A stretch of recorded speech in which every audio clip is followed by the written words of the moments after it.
திருப்பத்தூர் மாவட்டத்தில் நடைபெற்ற தேர்தல் பிரச்சாரத்தில் கலந்து கொண்டு உரையாற்றிய அமைச்சர் உதயநிதி தேர்தல் தேதி என்ன என்பது கூட தெரியாமல் உளறி கொட்டியுள்ளார். குறிப்பாக தேர்தல் நடைபெறும் நாள் ஏப்ரல் 19 என்று சொல்வதற்கு பதிலாக ஆகஸ்ட் 19 என உளறி கொட்டிய நிகழ்வானது அரங்கேறியுள்ளது.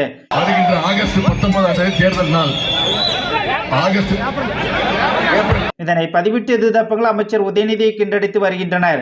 குறிப்பாக முதல்வர் ஸ்டாலின் தான் துண்டுச்சீட்டை பார்த்து உளறி கொட்டுகிறார் என்றால் தற்போது அப்பாவுக்கு தப்பாமல் அமைச்சர் உதயநிதி உளறி வருவதாகவும் ஸ்டாலினும் உதயநிதி மாறி மாறி உளறி வருவதால் குடும்பமே தத்தி குடும்பம் என்றும் துண்டுச்சீட்டை பார்த்து உளறி கொட்டுபவர்கள் திமுகவில் மட்டுமே தலைவராக முடியும் என்றும் மறைந்த முன்னாள் திமுக தலைவர் கலைஞர் கருணாநிதி செய்தியாளர் சந்திப்பிலும் மேடை பேச்சுகளிலும் சிறப்பாக செயல்படுவார். ஆனால் அவரது மகனும் பேரனும் கருணாநிதியின் மானத்தை வாங்கவே துண்டுச்சீட்டை பார்த்து உளறி வருவதாகவும் தேர்தல் தேதி கூட தெரியாமல் தேர்தல் பிரச்சாரம் செய்யும் அமைச்சர் உதயநிதி திமுக கட்சி அழித்து ஒழிக்காமல் ஓயமாட்டார் என்றும் அமைச்சராக பொறுப்பேற்ற பிறகும் பார்ட்டி அரசியல்வாதியாக மட்டுமே செயல்பட்டு வரும் அமைச்சர் உதயநிதி திமுகவின் இறுதி அத்தியாயத்தை எழுதி கொண்டிருப்பதாக அரசியல் ஆர்வலர்கள் கலாய்த்து வருகின்றனர்.